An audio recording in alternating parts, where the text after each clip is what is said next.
Lisa Marcos was actively courting Smartmatic in the run-up to the elections, during the campaign, bago ang halalan, para masiguro niya na manalo ang kanyang asawa. By hook or by crook. So itong unang meeting at yung pangatlong meeting, nasa affidavit ko yan. Pero itong pangatlo, tinago ko to. Yung middle, yung pangalawang meeting, tinago ko to. Dahil personal akong nandoon. Tapos, ang pinangalanan ko kasi, naka-meeting ni Lisa Marcos na pangatlo, ay yung may-ari talaga ng Smartmatic. Tama talaga ang sinabi niya. Co-founder, president of Smartmatic worldwide.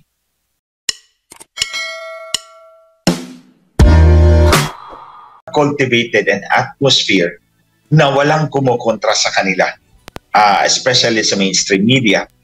They took that from the playbook of Smartmatic. Si Lisa Marcos mismo ang nagsabi sa akin, binabayaran ng Smartmatic ang mga news editor ng newspapers, TV, and radio para hindi lumabas yung mga baho ng Smartmatic. Si Lisa Marcos mismo ang nagkwento sa akin in one of our UC session, kaming dalawa lang no, nag-UYOC. So I think she is also taking that playbook from Smartmatic na ito rin yung nangyayari, walang lumalabas na opposition, but this time with the Maisog rally in Davao, in Cebu, and this rally also para kay Pastor Kibuloy kahapon at kanina, nakikita natin na may visible opposition na ngayon laban sa kanila. At nakikita mo na itong visible, strong, united opposition laban sa kanila. Dahil nga ginigipit nila yung mga kritiko nila. Ayaw nila na ilabas natin yung kanilang mga ginagawang baho. Ako mismo, nilalabas ko talaga yan sa publiko. This is an illegitimately elected administration. At least, ang presidente, because hindi kasama ang vice-presidente dyan. I have always maintained that Vice President Sara Duterte was properly and legitimately elected by the people. But I cannot say that for Bongbong Marcos. Actually, galit na galit ako dahil they were attempting to stop me from talking in Cebu. Kasi natanggap ko yung, nalaman ko yung final nilang kaso 1 week before or a few days before the event. So para sa akin, minil nila sa ibang address para ipaalam sa akin na meron silang ganung action laban sa akin. So parang attempt nila yun na huwag kang pumunta doon sa Cebu. I will not be muzzled. Hindi nyo magagawa yan sa akin, Lisa Marcos. Lalaban at lalaban si Glenn Show. So, kaya galit na ako. And then it was carried over the next day. Siyempre, hypercharged na ako nun. Galit ako sa kanila because they were attempting to stop me. So yung sinasabi ko po, it was in Cebuano, mga kababayan, that gawin natin Tagalog yan for everybody to understand. Sinabi ko na merong 3 meeting ng Smartmatic. Ang una ay December 10, 2021. Pagkatapos na mag-file ni Bongbong Marcos ng Certificate of Candidacy for President, October yun. By December 10, 2021, tinext ako ng secretary ni Lisa, si Camille, na inatasan niya akong pumunta doon sa office ng Total Information Management Corporation. Ito yung partner, joint venture partner ni Smartmatic. Kaya nga Smartmatic PIM Philippines, yan. So, pinapunta nila ako doon dahil may meeting tungkol sa eleksyon. Wala na mapag-uusapan kundi yung eleksyon. Ang nalaman ko na lang the next day, hindi ako nakapunta because late ko natanggap, nabasa yung text, nalaman ko na lang the next day, this is a reliable person, kasama ko to, kasama doon sa meeting, na nandun din yung abogado ni Speaker Romualdez, ni Tambaloslos. Nandun din siya. Pero walang representative doon siya, si VP Sara Duterte. That's one. Yung pangalawa, ito yung meeting ng February 2022. Kasagsagan na po ito ng kampanya ng eleksyon. It's a video conference. Nandun si Cesar Flores. And then in another screen, nandun din si Lisa Marcos sa kanyang office sa Port Bonifacio. Kami naman, ako, si Hubert Guevara, at si Ivan Oy. Si Hubert Guevara is yung bagong SEC Commissioner ngayon. Si Ivan Oy is Secretary ng DICT. Nandun, kaming tatlo, nandun kami sa conference table ng conference room na nauna sa aming office doon sa 6th floor ng BBM Campaign Headquarters, yung National Campaign Headquarters niya. Tapos, nag-meeting kami. Of course, ang pinag-usapan, eleksyon. At itong dalawa, sinabi sa akin na magtago ka kasi kilala ka ni Cesar Flores. Baka hindi magsasalita yan. So, ako naman, nagtago naman ako doon sa may sofa kasi doon sa gilid. Out of the range ng camera, lumipat ako doon. Nagtago ako doon. Again, walang representative doon. Si VP Sara Duterte. Itong meeting na to, wala to sa aking affidavit. Tinago ko to. Kasi alam ko na I calculated it correctly na ang pagbibintangan nila ay si Cesar Flores. Kasi ang pinangalanan ko sa third meeting ay si Roger Piñate Alejandro Martinez, which is correct. Kasi that's borne out by the records of the Bureau of Immigration. So itong pangatlong meeting, ito na yung March 2022. Kasagsagan na talaga in the heat of the campaign. Na sinabi ni Lisa Marcos sa amin, guys, I have a meeting with the owners of Smartmatic. I need 2 technical guys to be with me. Tapos, lumingon sa akin, dinuro ako at sinabi, but not you because they hate you so much. So, again, if the first one and the second one, walang representative si Sara Duterte, with more reason to assume na wala siyang representative sa third meeting. Dahil, tulad ng sinabi ko, ayaw ni Lisa Marcos kay VP Sara Duterte.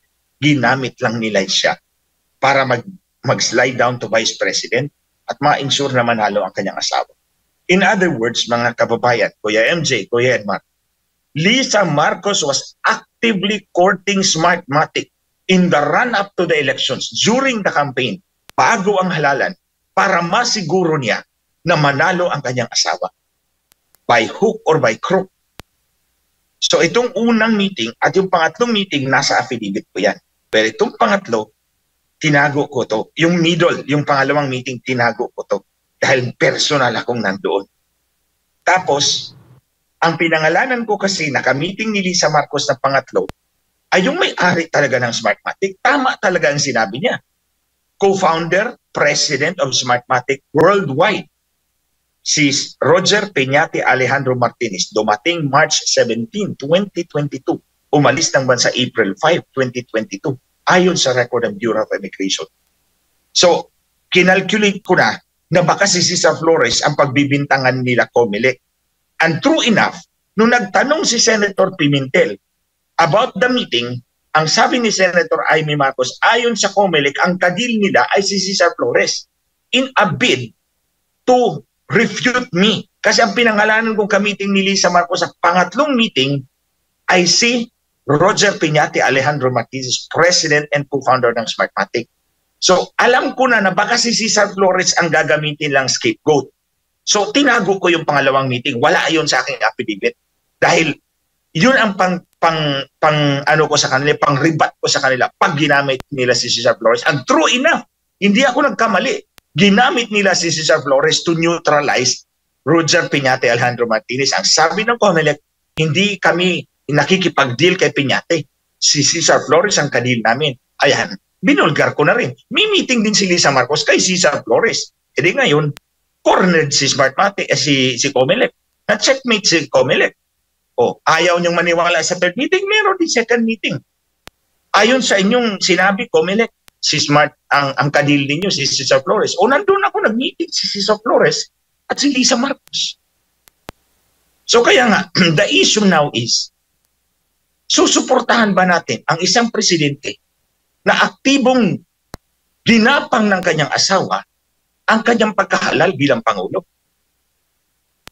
Hindi lang actually ito, Kuya MJ, Kuya Edman. I accuse Lisa Marcos of manipulating government institutions, hindi lang ang COMELEC, para masiguro niyang mapanalo ang kanyang asawa. At hindi nila ako pwedeng questionin because I'm right at the center of it all.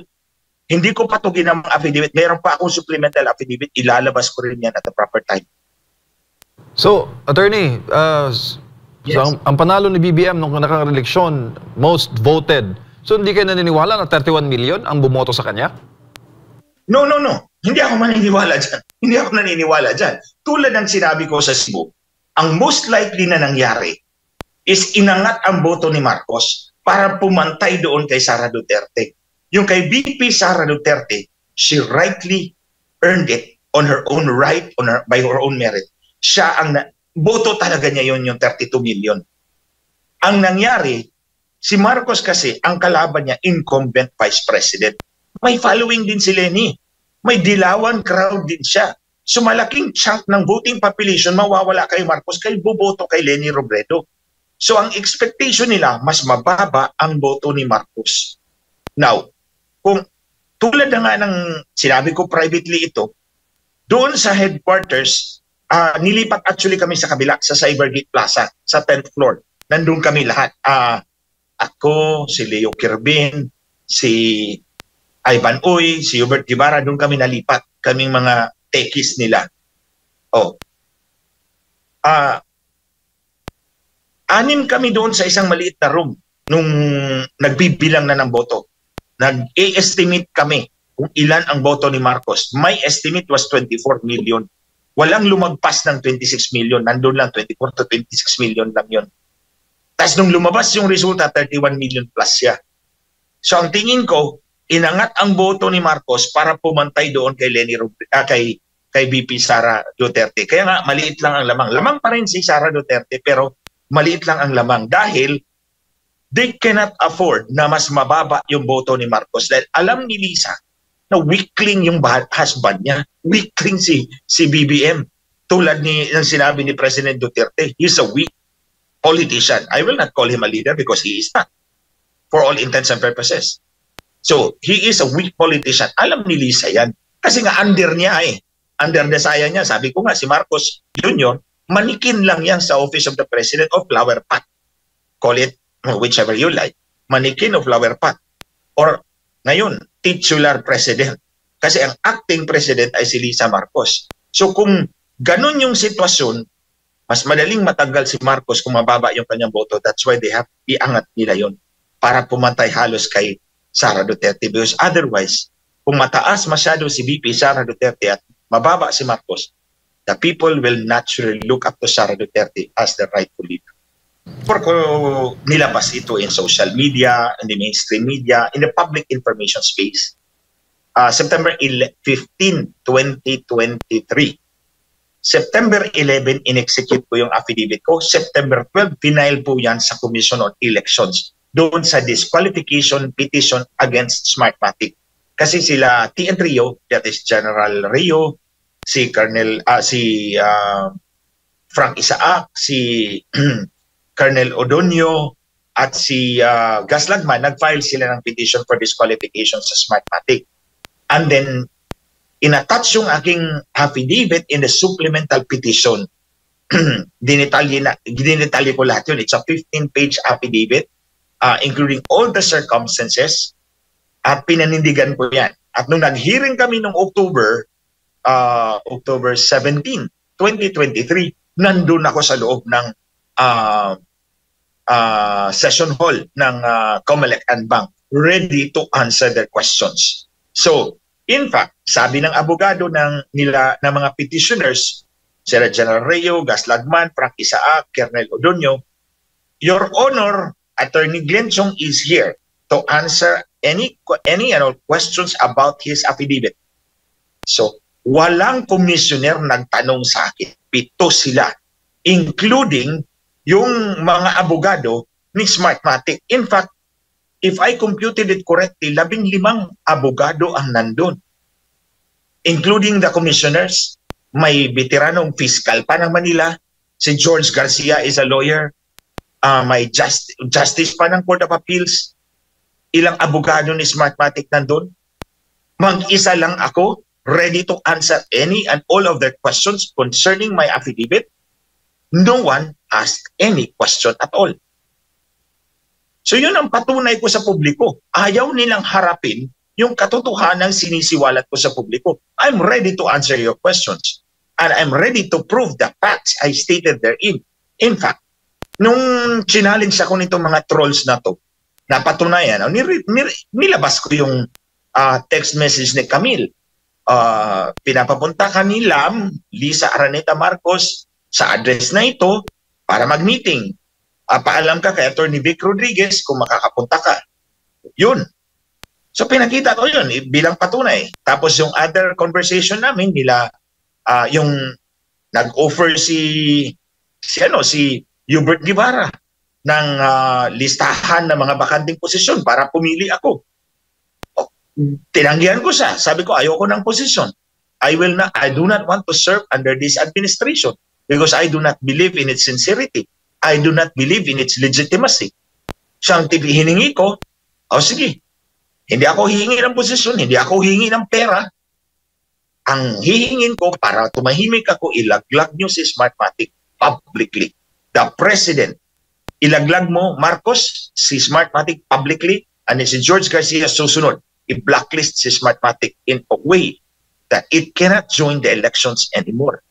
And then, on my part, sabi ko, hindi ko ibubulgar itong mga meetings ninyo sa Smartmatic. Tatago ko to.